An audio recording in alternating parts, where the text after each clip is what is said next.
She thought he was working late. Pause. But he wasn't answering emails. He wasn't staying behind for meetings, because every Monday and Wednesday night, he came home to me, and for a long time, I believed that meant I was different, that I was the one he chose. But I was wrong. This isn't a story about love, not the kind that heals you. It's about all the quiet compromises we make to feel wanted by someone who was never ours to begin with. He told her he was working late, but it wasn't the office he came to.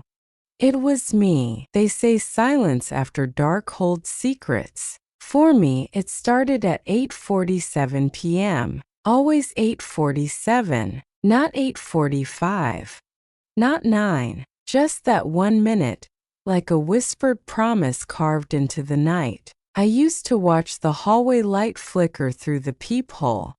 Every time his footsteps echoed outside my apartment door, I'd hold my breath, and when he walked in, it was as if the world outside paused. He never said much.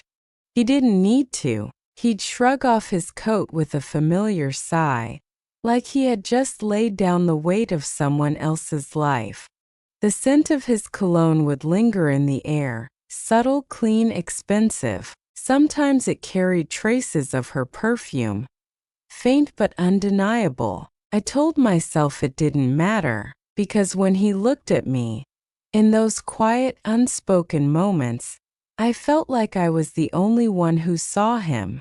Not the version he showed to the world, not the man in the tailored suit with perfect words, but the one who unraveled just a little when the door closed behind him. We never talked about her. That was the rule. I never asked where he had been, and he never pretended I was more than what we were. But the truth is, I wasn't just waiting. I was hoping that maybe one night he wouldn't need to leave at all. And yet, I always knew when the clock struck 10:21, he'd stand, straighten his shirt, and say, "I should go." Every time he left, he carried a part of me back to the life he refused to leave behind. I never said it out loud, but deep down I always wondered, if I was where he came for comfort, why wasn't I where he stayed for love? There was a pattern, a cruel, quiet routine, and I kept showing up for it, like it meant something. It always happened on Mondays and Wednesdays. I used to think those days chose us, but now I realize he did. They were the nights she had yoga or dinner with friends, the nights when he could vanish without explanation, the nights he could be mine, or at least pretend to be. There was a rhythm to it all. The way he'd text around 8 o'clock, just 2 words, "Still on," as if we were a meeting, a task on his to-do list. I always replied yes, even when my heart whispered no, even when guilt curled inside me like a quiet sickness I couldn't shake. He'd arrive an hour later, same knock, same lean against the doorframe, same tired eyes that lit up just enough to make me forget. Sometimes we ordered takeout. Other nights we just sat in silence, his hand resting on mine, his thoughts somewhere far away. And in those quiet moments, I caught glimpses of the man beneath the mask, the one who told me he felt seen with me, the one who said, "It's not just physical. You know that, right?" I believed him. I had to, because if it was just physical, then what did that make me? But even as I clung to his words, I couldn't ignore the shadow of her. Her name lingered in my head. Even if it never passed our lips, I'd catch myself wondering what she was doing at that moment. If she ever looked at the clock and questioned his absence, did she know? Did she sense it? Or worse, had she stopped caring? And maybe that's what scared me the most. Not that I was hurting her, but that I had become the secret he didn't even need to hide well anymore. A convenience, a rhythm. Mondays, Wednesdays, me. It wasn't love, it was a pattern, and I kept dancing to it, long after the music had stopped playing in his heart. It wasn't mine. And that changed everything. It was a Thursday, not a Monday, not a Wednesday. He wasn't supposed to come, but he did. Unannounced, unrushed, different. He kissed me at the door the way he always did, like we were picking up a conversation we never truly started. But something was off. Not in his words, not in his touch, in the scent. It wasn't mine. It was floral, soft, expensive, unmistakably feminine, and not the neutral scent of hotel soap or detergent. It was perfume, layered, purposeful, deliberate, the kind you wear when you want to be remembered. Clung to him, to his collar, to my pillow after he left. I didn't say anything that night, but I saw it, I smelled it, and in a quiet corner of my heart, something shifted.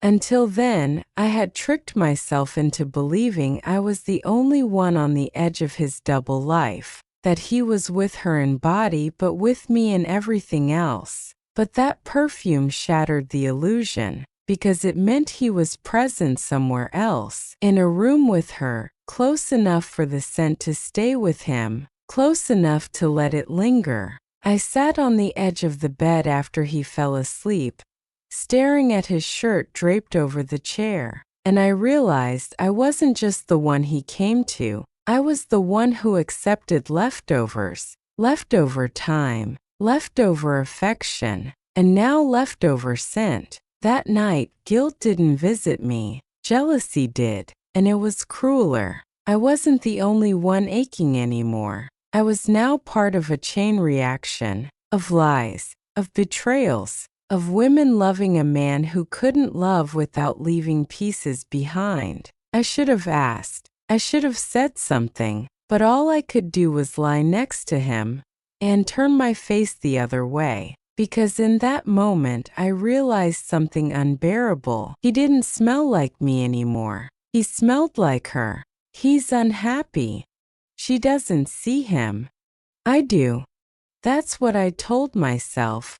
Until I couldn't anymore. There's a story we tell ourselves when we know we're doing something wrong. A version that makes the betrayal feel noble, even necessary. Mine was simple. He wasn't loved. Not really. Not the way I loved him. He had told me once, in that quiet voice he reserved only for after, that home didn't feel like home anymore, that they barely spoke, that her touch had grown cold. So I believed it, not because it made sense, but because it made me feel less like the villain. I became the exception, the one who listened, who made space for the man beneath the surface. I held his silence and filled in the blanks with fantasies of rescue. Mine or his, I didn't know. But one night changed that. He forgot to turn off his phone. It buzzed at 9:12 p.m. A photo notification from her. They were at a dinner party. She was in red. He was beside her, his hand gently resting on her waist. They were smiling. That kind of smile you don't fake when no one's looking. That kind of closeness you can't Photoshop. I stared at the screen longer than I should have, and for the first time, the lie I'd held on to began to tremble. Was she really so cold? Was their marriage really so broken? Or was I just someone he came to when life felt too real? Later that night, I asked him softly, cautiously, "Do you still love her?" He didn't answer right away. He just looked at me, not with guilt, not with clarity, but with that quiet, practiced stillness of someone who has lived too long in between truths. And I knew, not because he said it, but because he didn't have to. I wasn't a lifeboat. I wasn't even a secret fantasy. I was an escape hatch, one he used whenever reality got too heavy. And the saddest part? I let him, because deep down, I was clinging to a lie that felt safer than the truth, that love, even borrowed and broken, was better than being alone. It wasn't meant for me, but I read it. and suddenly I saw everything. It was a Sunday morning, the kind that should have felt slow and gentle, but something was already off. He had stayed the night. First, I told myself not to overthink it. Maybe things were shifting. Maybe I was becoming something more. He stepped into the shower while I started the coffee. His phone vibrated on the kitchen counter, and for once I didn't mean to look. I really didn't, but it lit up again, and then her name, the same woman I had taught myself to ignore, the name I never said out loud. It wasn't curiosity, it was instinct, and when I picked it up I didn't expect much. Maybe a grocery list or a reminder, but what I saw hit harder than any confrontation ever could. I missed last night. Still feel you on my skin. You looked so handsome when you laughed. Come home early if you can. I need you. 3 messages, 3 daggers. Not a single word about confusion. No hint of a fractured marriage. No tone of distance or resentment. Only affection, intimacy, warmth. She wasn't a stranger he merely tolerated. She was someone he desired, someone he returned to.